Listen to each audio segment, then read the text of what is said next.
¿Qué tal? ¿Cómo les va? Espero que se encuentren muy bien. Nosotros hoy estamos iniciando la unidad 2 sobre las ciencias sociales del programa que tenemos entre manos para desarrollar el plan de cátedra. La unidad 2 está dedicada específicamente a las ciencias sociales, a las ciencias humanas, a las ciencias del hombre o a las humanidades como se las han llamado.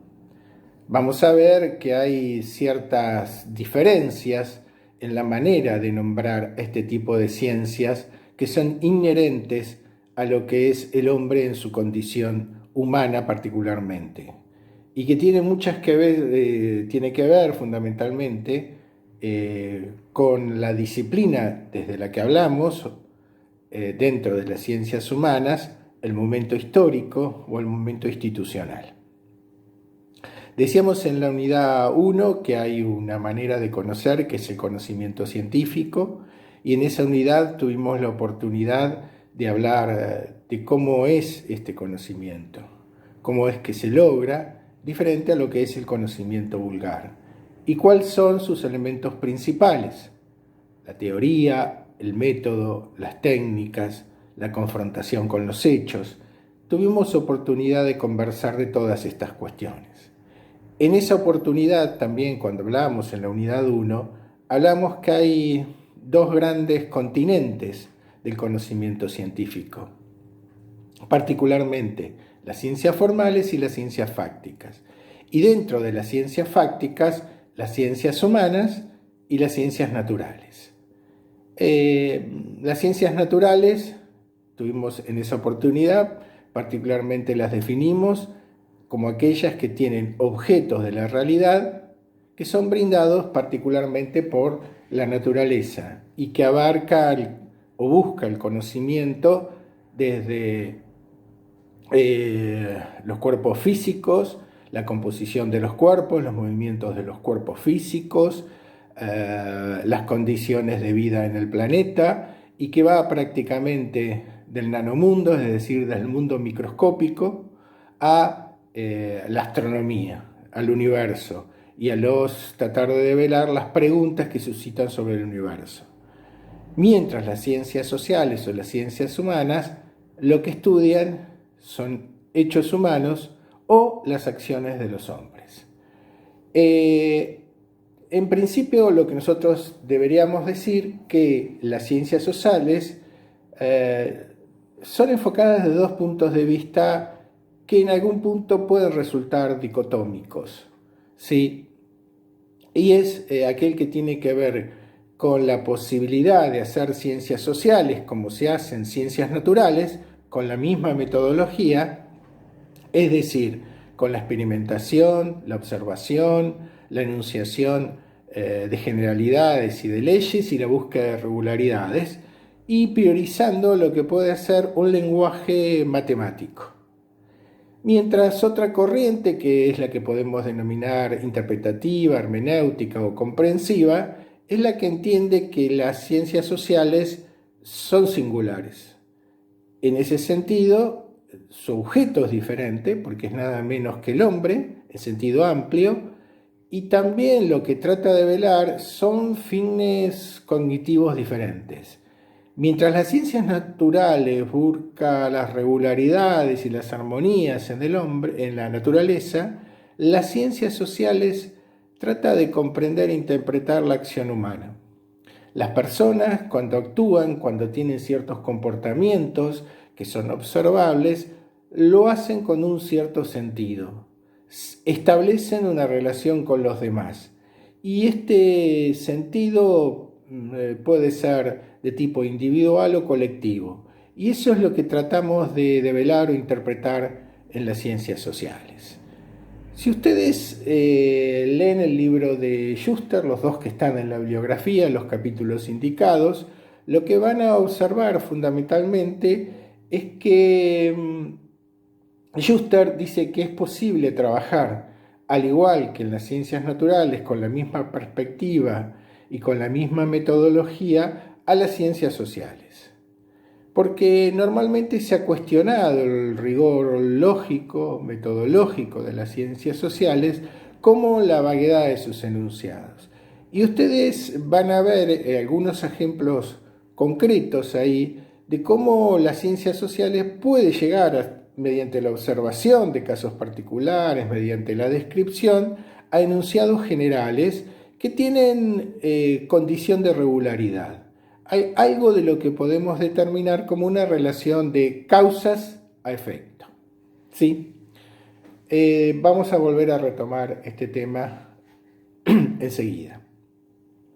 Para seguir por la línea comprensivista, fundamentalmente interpretativa, lo que tenemos que decir que la constitución de este paradigma, a diferencia del positivista, que ve a las ciencias sociales trabajando casi en las mismas coordenadas que las ciencias naturales, los comprensivistas lo que van a decir que lo que hay que tratar de develar es el significado profundo de la acción social, que esa es la meta explicativa principal que tiene el investigador social. ¿Sí? Fundamentalmente en la transición de los siglos XIX a XX es que en base a antecedentes se constituye esta metodología, que fundamentalmente el padre de esta metodología es Max Weber y el creador, de alguna manera fundador de este paradigma, sobre ciertos antecedentes fuertes que ya existían sobre el tema. Él va a estudiar fundamentalmente los grandes conjuntos sociales, que observa la burocracia, el capitalismo, las religiones, y va a tratar de explicar el surgimiento, origen y desarrollo de esos fenómenos y cómo se interrelacionan esos fenómenos y dar una interpretación. Pero ¿cuál es el problema y por qué de alguna manera las ciencias sociales no pueden plantearse en los mismos términos que en las ciencias naturales según esta corriente? Bueno, principalmente porque las ciencias sociales tienen fines cognitivos diferentes. Lo que le interesa conocer no son hechos que se reiteran y por lo tanto eventualmente se puede plantear una generalización o una ley sobre esos hechos que se reiteran más o menos similares, sino hechos únicos y singulares. ¿Sí? Hechos únicos y singulares. Que no se van a repetir, sino que al no ser repetitivos, no se va a poder construir sobre ellos una regularidad, una ley, una relación entre causas y efectos. ¿Sí? Es lo que ocurre, por ejemplo, en el estudio de las humanidades como la historia, fundamentalmente, ¿no? El método de interpretación, Wertheigen, del vocablo alemán, está fundamentalmente planteado sobre 4 pilares. La empatía, es decir, el investigador tiene la posibilidad en los estudios sociales de ponerse en el lugar de los actores, ¿sí? De ser empático con los actores y tratar de interpretar cómo este investigador se imagina, y usando la imaginación, cómo se hubiese desenvuelto ante cierto hecho histórico. Este es un mecanismo de empatía que ayuda fundamentalmente a dar las notas principales de la comprensión de lo que está estudiando. ¿Sí? Esa subjetividad ayuda a dar explicaciones y comprender lo que está estudiando. También, en ese sentido, lo que opera ahí es lo que se llama la comprensión racional. Suponemos que todos los actores sociales, los agentes, los sujetos sociales, no hacemos acá en principio una diferenciación importante, hacen las cosas por algún motivo. O sea, que buscan fundamentalmente a su conducta, la acondicionan en función de fines, valores o tradiciones. Esto quiere decir, vamos a suponer que alguien quiere lograr un fin económico, un fin de ganar mucho dinero. Bueno, lo que se supone que va a hacer es adecuar su conducta para lograr ese fin. Tiene varias maneras de adecuar su conducta. Puede trabajar, ¿sí? Puede robar un banco, puede jugar en la bolsa, bueno, no sé si son cosas más o menos parecidas, o especular con bonos, o especular con divisas, o especular con algún tipo de letra en el mercado financiero. O sea que son todas conductas que están detrás de un mismo fin, que es acumular dinero y tener una mejor vida material, digamos. Ese es un fin racional. Adecuamos nuestra conducta en función de fines que elegimos. Ahora, no siempre la conducta viene adecuada a los fines que nosotros decidimos, sino que en ocasiones nuestra conducta está adecuada en función de lo que creemos y de los valores que nosotros sostenemos y de la jerarquía de valores que nosotros sostenemos. En ese caso, puede que sea nosotros, que nuestra conducta sea hacer una donación en función de una satisfacción de nuestras creencias religiosas a alguien que lo necesita. En ese caso, lo que juega es un valor o una creencia religiosa que hace y explica nuestra conducta, no ya un fin que nosotros prescribimos, ¿sí? Y finalmente está lo que podríamos denominar un arreglo de conductas en función de las tradiciones. Esto quiere decir, en función de las costumbres, los usos, lo que impone la sociedad y que eventualmente tampoco estaría dentro de nuestro campo de elección. Que lo hacemos y lo vemos bien hacerlo en función de que son las creencias generalizadas, de lo que cree que está bien todo el mundo, ¿sí? Y en esa cuestión es lo que se ha venido haciendo históricamente y que por lo tanto no va a ser mal visto si adecuamos nuestra conducta en función de eso. Ahora, ¿por qué las ciencias sociales son muy diferentes a las ciencias naturales y existe esta imposibilidad, según algunos autores, sobre todo en el campo interpretativo, de adaptar los mismos métodos o fines? Bueno, por varias razones. Piensen ustedes lo siguiente. Un hecho puede deberse a diversas causas, un efecto a varias causas. Las causas a veces buscan fines que resultan indeseados para lo que fueron las intenciones originales. Y una causalidad puede transmitirse en el tiempo ad infinito, es decir, por tiempos inmemorables, ¿sí? En el primer caso puede ocurrir que un determinado hecho pueda ser explicado por varias causas. No es unidimensional lo que produce un hecho, no es un único hecho, sino que lo que debemos hacer en ciencias sociales es ante un hecho buscar todas las causas que lo pueden generar y eventualmente jerarquizar. ¿Sí? Entonces no tiene una sola explicación. Fíjense ustedes, por ejemplo, a raíz de la pandemia del coronavirus, ustedes pueden ver que hay todo un debate sobre las causas de por qué en algunos lugares generó más víctimas o más contagios. Y las causas de un fenómeno que no es solo médico, no es solo natural, sino también social, encuentran en ese campo la explicación.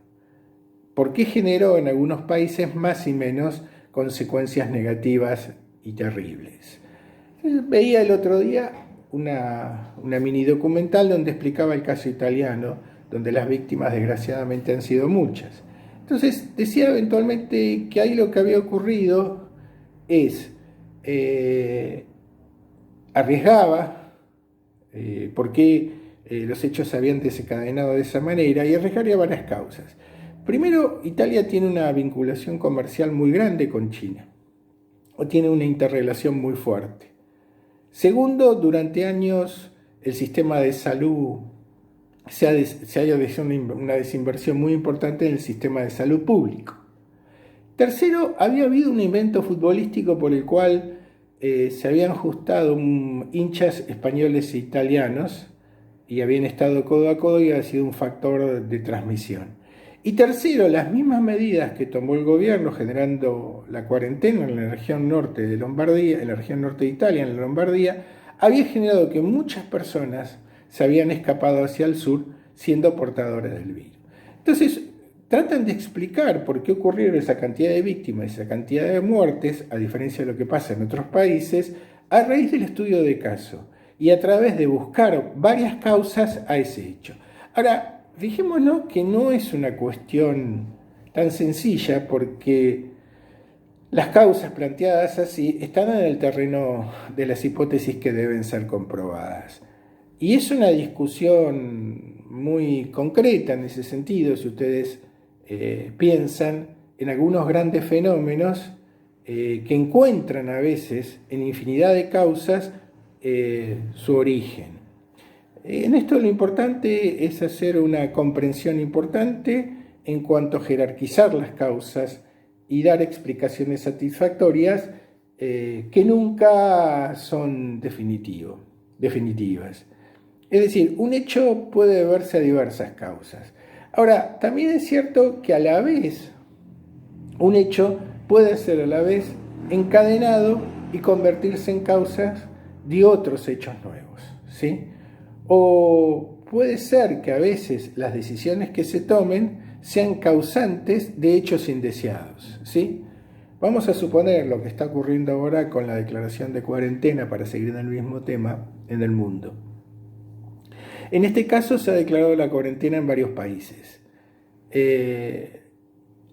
Esto se ajustan conductas colectivas desde el Estado en función de evitar males mayores, que es mayores contagios y mayores muertes, y sobre todo la irrupción de lo que puede ser el colapso de los sistemas de salud públicos y privados.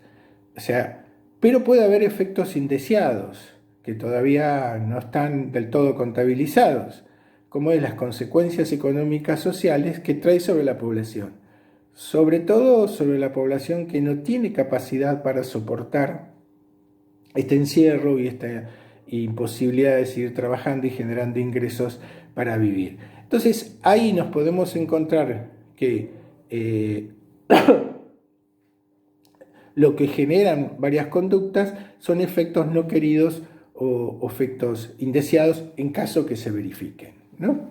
Estamos, de todas maneras, más allá de esos, ante un dilema, ¿no? En el sentido de que ante dos decisiones, dos soluciones, la que hay que elegir en este caso es la menos mala, con un grado de incertidumbre muy importante para saber si realmente es la menos mala. Claro, las causas de ciertos fenómenos sociales son complejas de definir. Piensen en algunos fenómenos históricos, ¿sí?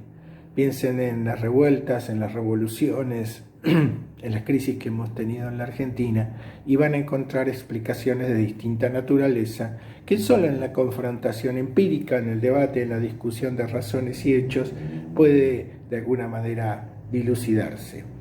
Ahora, también es cierto que las causas no son inmediatas, sino que pueden transmitirse ad infinitum y pueden generar hechos a largo plazo.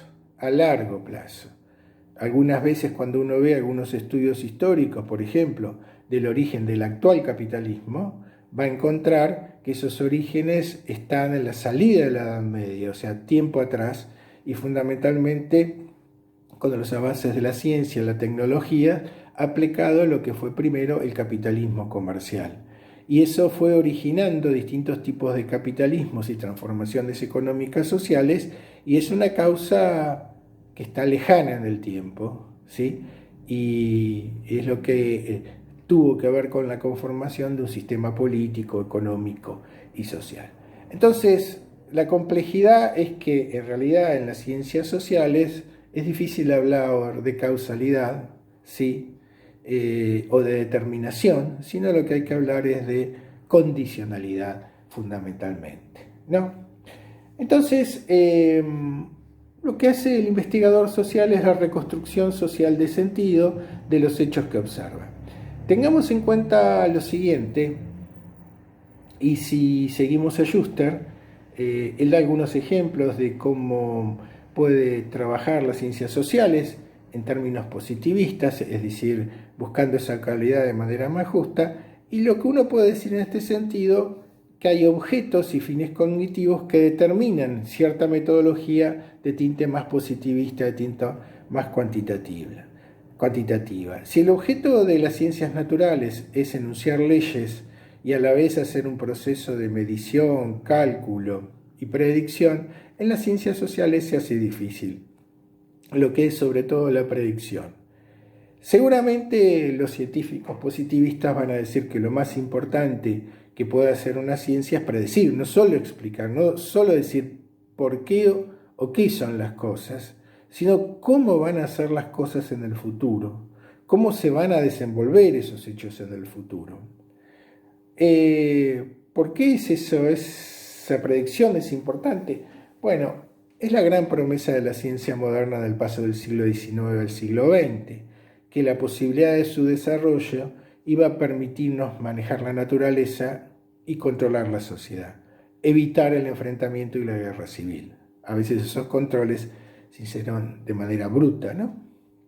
Pero lo que hay que decir que de alguna manera las ciencias sociales, lo que suponía por entonces que conociendo las jerarquías sociales, las conductas sociales, iban a poder darse los remedios correspondientes para evitar retrocesos hacia etapas oscuras de la civilización de la condición humana. En ciertas condiciones, lo único que uno podría decir que eventualmente las ciencias humanas tienen cierta capacidad de predicción. Pero claro, decíamos que es muy importante haber alcanzado esta capacidad porque de ver desenlaces negativos de algún efecto, lo que podríamos hacer es prescribir, es decir, dar la solución para evitar esos desenlaces que tendencialmente podrían ser catastróficos para la sociedad. O sea que sería un conocimiento muy importante. Pero se hace muy complicado por los planteos que acabamos de hacer con respecto a la causalidad en ciencias sociales. Ustedes van a ver que de alguna manera Schuster rescata esta idea de posibilidad de generalización, sobre todo en el libro Explicación y Comprensión, y lo que él va a decir es que, bueno, lo que se buscan son explicaciones satisfactorias, ¿sí? Y que en realidad lo que hay que pensar, ciertamente, es en buscar ese tipo de explicaciones que sabemos que siempre son transitorias, que no son definitivas. Da algunos ejemplos, de los cuales yo recuerdo alguno. Entonces dice, hay enunciados que pueden ser fuertemente heurísticos, ¿sí? En el sentido de lo que podemos hallar y lo que podemos generalizar en ciencias sociales. Da el ejemplo de la representación de los hacendados, que fue ese documento que se da antes de la independencia argentina, en donde una clase acomodada en la colonia lo que hacía era plantear la necesidad de abrir el comercio al mundo de las colonias, ¿sí? Y no mantener el monopolio que tenía España. Ese documento, si uno lo lee, está planteado en términos del interés general. Pero lo que se puede sacar de ese estudio de caso, como de otros documentos en situaciones de crisis, de ruptura histórica o previos a crisis, es que los grupos dominantes normalmente plantean sus intereses a través de documentos públicos o testimonios públicos que lo que hacen es adscribirse la representación del todo. Plantearlo que sus intereses aparecen disfrazados en función del interés del todo. Esto no solamente aparece en los grupos dominantes, sino que también suele aparecer en otros colectivos, ¿sí?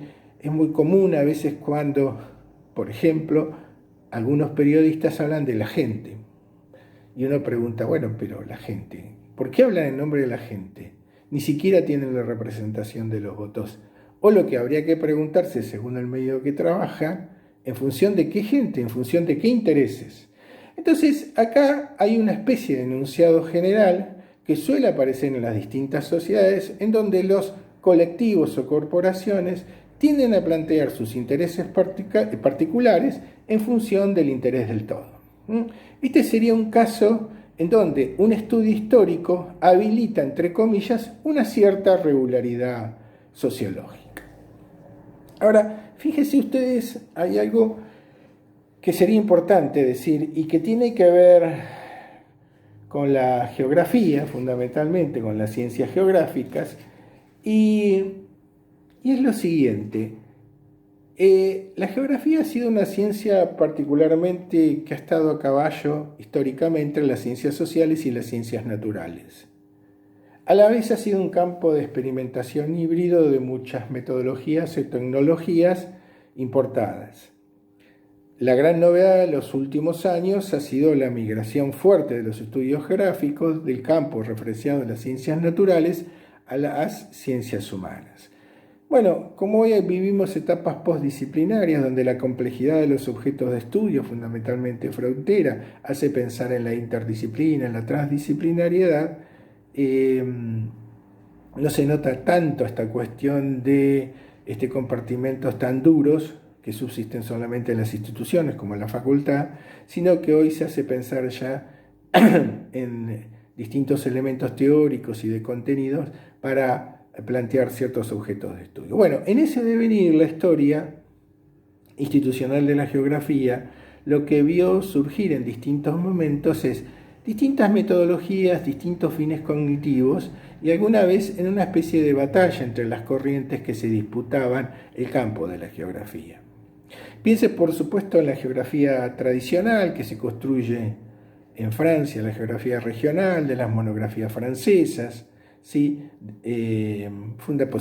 También llamada posibilista, en donde el objetivo fundamental de esa geografía era asociarse a una descripción de hechos singulares como era en la región, operando desde las geografías sistemáticas. Y ahí fundamentalmente se describía según los accidentes fundamentales de esas regiones en donde se destacaba su identidad o su personalidad, ¿no? Abrevando en la historia, abrevando en la antropología. Esta geografía fundamentalmente literaria, de relato, en algún punto también cuantitativa por los datos estadísticos que relevaba, entró en conflicto, en crítica fuerte, sobre todo en la posguerra, con lo que nosotros conocemos como geografía teórica o de los modelos. Bueno, esta geografía de los modelos lo que plantean es otra mirada sobre las ciencias sociales. Lejos de pensar en describir geografías regionales o regiones, lo que pensaba era en construir una teoría, bajo un método hipotético deductivo. Ese método plasmó en los llamados modelos, ¿sí? Esquemas que se planteaban de antemano para explicar la realidad. Y fundamentalmente esos modelos hacían hincapié en lo que hemos denominado el hombre moviéndose en el espacio, sobre todo el hombre económico. Ahí ustedes pueden pensar en la teoría de los sistemas, que se aplicó tanto a sistemas físicos como a sistemas espaciales humanos, o aquellos modelos que trataban de explicar cuáles eran las variables fundamentales de un espacio rural, de un espacio de transportes, de un espacio urbano, de un espacio turístico, ¿sí? Trataban de ver cómo funcionaba ese espacio y cómo el hombre funcionaba en ese espacio. Entonces, por ejemplo, se pasó de una región más estática, que era la geografía regional, a las regiones funcionales, donde entre ellas había flujos, intercambios, redes por los cuales surgían esos flujos e intercambios, nodos de distinta jerarquía. Esta estructura lo que permitía era una explicación del espacio, pero a la vez eventualmente hacer predicciones, ¿sí? Por eso trabajaba más como las ciencias fácticas naturales, en el sentido de que ese modelo podía prever qué podía ocurrir en el ajuste ante, por ejemplo, en un sistema urbano, la desaparición de una actividad económica en un centro urbano. Esa desaparición de una actividad en un centro urbano, que dependía solamente de esa actividad, lo que iba a generar una caída de los flujos y un abandono de las redes, y probablemente una desaparición de esa subregión funcional, ¿sí? Ese esquema de funcionamiento es pensado en términos de regularidades, explica el espacio y a la vez predice lo que puede ocurrir ante determinado evento, y eventualmente nos daría las bases para planificar y prescribir, ir en contra ante las posibilidades de ese evento. Entonces, hablamos de las ciencias sociales, hablamos de las ciencias humanas o humanidades. Humanidades es un concepto más anglosajón, mientras cuando hablamos de ciencias humanas hablamos más en términos germánicos o románicos. Ese es el origen. Si bien las humanidades tienen un origen en la antigüedad clásica y en el medioevo, y hoy en día ustedes van a encontrar que se habla casi igualmente de humanidades o ciencias humanas o ciencias sociales. Lo que las distingue es el peso de cómo trabajan, ¿no? Normalmente las humanidades eran reconocidas como la historia, el derecho, ¿sí? E incluso los estudios filosóficos. Pero entonces lo que es importante destacar, hay como dos corrientes que nosotros podemos diferenciar. Una que piensa en las ciencias sociales en términos de las ciencias naturales, con los mismos fines y con los mismos métodos y con cierta adaptación, y otras que plantean su singularidad fundamentalmente de la escuela hermenéutica o interpretativa, ¿sí? En el caso de la geografía se han experimentado, según los objetos de estudio, los proyectos y los planes de investigación y corrientes y momentos históricos, las dos formas, ¿sí? Bueno, decíamos que las ciencias sociales recibían muchos cuestionamientos, sobre todo cuando el lente que se les ponía estaba muy influido por la manera que trabajan las ciencias naturales o los logros que habían realizado a lo largo de la historia las ciencias naturales en cuanto a avance de conocimiento. Decíamos entonces que se las cuestionaba por su falta de rigor metodológico, por su falta de objetividad y también por la ambigüedad de lo que podían ser sus enunciados, lo que hacía difícil pensar en explicaciones verdaderas o sumamente satisfactorias, y que esa forma de trabajar dejaba mucho que desear por las capacidades que tenía, no solo para explicar, sino también para predecir. Estos cuestionamientos parecen no tener lugar si definimos a las ciencias sociales en términos de la comprensión de la acción social y con un fin cognitivo que es la búsqueda del sentido social de los hechos humanos que vemos, esa búsqueda de explicación con el método de la interpretación. Ahora bien, muchas veces se ha hablado de la ecuación personal del investigador. El investigador lleva adelante una serie de indagaciones en donde está influido por sus propios prejuicios, creencias, valores, y que de alguna manera pueden teñir en su devenir indagatorio los resultados de la ciencia y alejar esos resultados de la llamada objetividad. ¿Recuerdan ustedes que cuando vimos los problemas del método históricamente, del método científico, la gran preocupación de los primeros científicos era encontrar un método que lleve sin esfuerzo o con ahorro de esfuerzos hacia la verdad? Y muchos de ellos señalaban que ese método debería estar ajeno o al margen de lo que podían ser aquellos genios malignos, usaban esa metáfora, que desviaban al investigador de su cometido. Ciertamente, recuerdan ustedes que algunos de ellos hablaban de distintos ídolos, ¿sí? O como fantasmas, y incluían los prejuicios sociales, los pareceres individuales del investigador y aún las dificultades o limitaciones que tenía el lenguaje para dar cuenta de la realidad. Entonces, este es un problema viejo que se ha planteado en las ciencias y en las ciencias sociales en particular. Parece no ser un problema si estamos en el campo de la interpretación, porque de alguna manera lo que uno hace en ese camino de investigación es una reconstrucción teórica en función de tener empatía con los hechos que estudia. Esa subjetividad está en función, digamos, de una mejor producción de conocimiento visto desde este punto de vista. Es decir, eso es lo que nos permite conocer mejor y descifrar los códigos y los sentidos de un hecho o de una acción social. Esto ha sido muy estudiado, muy discutido, sobre todo cuando se habla de algunos aspectos que tienen que ver con la ideología, ¿sí? Algunos autores de la cultura marxista, que vamos a ver más adelante, han planteado que la ciencia no es más que una producción cultural resultante de la relación de clases sociales y la posición que tiene cada una de las clases sociales en una estructura económica.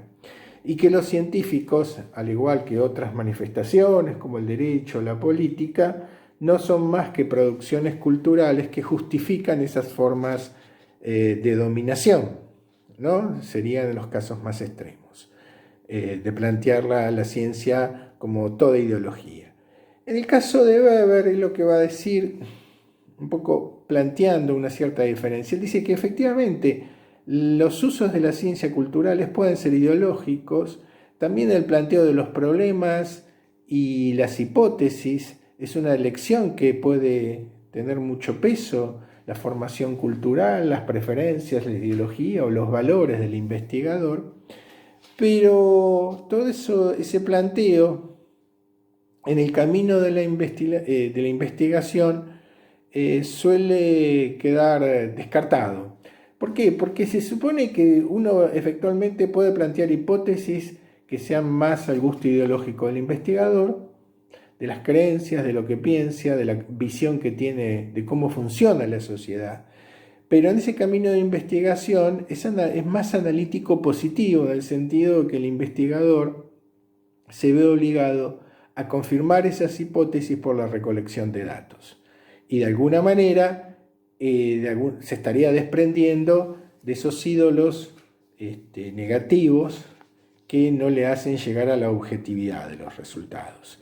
¿Sí? La posición extrema, la otra posición contraria es la que planteamos recién, de aquellos autores que sostienen que todo ese proceso de alguna manera está teñido por la ideología y las funciones orgánicas que cumple un científico, ¿no? Schuster, cuando habla de la objetividad, que es una de las cosas que se le reclama a las ciencias sociales, plantea en términos epistemológicos la dificultad de qué es hablar de la objetividad, ¿no? Que digamos que sería este problema, cómo llegamos a dar cuenta de manera correcta, adecuada y veraz de la realidad. Bueno, si somos objetivos. Pero bueno, ¿qué es ser objetivos? Y este es todo un problema. En principio, uno puede decir que alguien es objetivo si nuestras ideas son semejantes a los objetos que representan de la realidad. Esto no es fácil de determinar, porque el problema radica en el término de semejanza. ¿Qué tan semejante debe ser de la realidad nuestros pensamientos e ideas de la realidad? ¿Qué tan o más o menos semejante para dar de cuenta de manera veraz de esa realidad? O sea, se habla como objetividad, como semejanza y correspondencia entre nuestras ideas y los objetos de la realidad. Pero también se dice que algo es objetivo cuando nuestros enunciados sobre la realidad, lo que afirmamos sobre esa realidad o negamos sobre esa realidad, es veraz. Es decir, alguien puede decir que es objetivo porque lo que dice sobre la realidad es verídico o se ha probado que es verídico. Lo cual es un problema porque si ustedes recuerdan, sobre todo la perspectiva falsacionista, nunca podemos estar seguros de que lo que afirmamos es verdadero porque experiencias posteriores pueden dar con tierra con esa afirmación y demostrarla falsa, lo cual sería dificultoso plantear que un enunciado veraz es objetivo por siempre. También se ha hablado que se es objetivo cuando se tiene un método apropiado que nos hace llegar a la verdad. Y una de las cosas que vimos cuando vimos la metodología científica o el camino que nos hace contrastar las hipótesis con los datos empíricos es que no hay métodos infalibles, ¿sí? Es más, el método es falible y es corregible en función de esa comunicación que tiene con las experiencias o las observaciones que vamos haciendo. Y finalmente, quizás el más corriente de los correspondencia de objetividad con una determinada definición de lo que es la objetividad es plantearnos la disposición psicológica que tiene el investigador para ser imparcial. Es decir, para no tomar un partido de entrada y sostenerlo, cuando digo un partido, un conjunto de hipótesis, conjeturas sobre la realidad, y sostenerla más allá de la confrontación con la realidad. En ese caso, hablamos de que existe objetividad cuando se ha comportado imparcialmente, lo cual no siempre es consciente el investigador de esa imparcialidad o de los sesgos que puede tener en su camino de investigación. Hay algo que es importante y es lo siguiente, más allá de la dificultad que consiste en determinar cuándo se es o no se es objetivos, que es que hay que desconfiar de aquellos que dicen que son objetivos o que las experiencias son absolutamente objetivas. Lo que podemos decir es que siempre hay interferencias de distinta naturaleza, ¿no? Hoy hablábamos de los ídolos o los fantasmas, y esas interferencias pueden ser macro o micro. Micro es en las condiciones concretas en que se realiza la experiencia de campo, de laboratorio o en la institución. Y macro tiene que ver con otros condicionantes que pueden afectar esa objetividad y que está relacionado con el avance de la disciplina en la cual trabajamos, en el desarrollo que tienen, en los medios institucionales con los cuales nos manejamos, en la sociedad en donde vivimos y hacemos las experiencias, en cómo la sociedad produce esa investigación, la evalúa, la valora o no. Esos son aspectos fundamentales que tienen que ver con la experiencia. O sea que, de alguna manera, lo que está diciendo, que lo que es interesante es determinados resultados científicos en las ciencias sociales tienen que ver con estos esquemas, que algunos han llamado contextos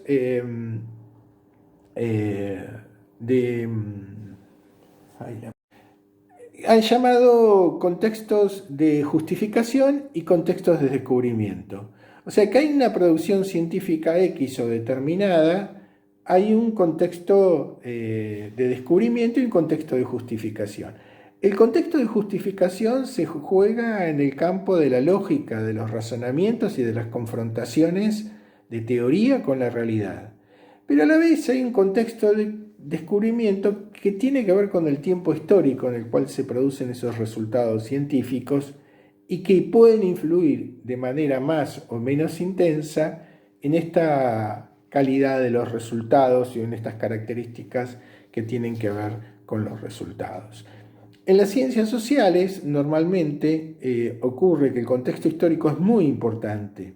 Por eso lo que decíamos en las primeras temas de la unidad, que en muchos casos hay que tener en cuenta que ampliar la mira y mirar las corrientes científicas, ya sea en geografía o en otras disciplinas sociales, no como una sola actividad de razones, hechos y confrontaciones y resultados, sino abrir la visión y mirarlas en el tiempo en el cual se produjeron. Así, por ejemplo, ciertos paradigmas dominantes en las ciencias sociales surgieron en momentos claves. El positivismo surge dentro de lo que fueron las consecuencias políticas, sociales, económicas de la revolución industrial.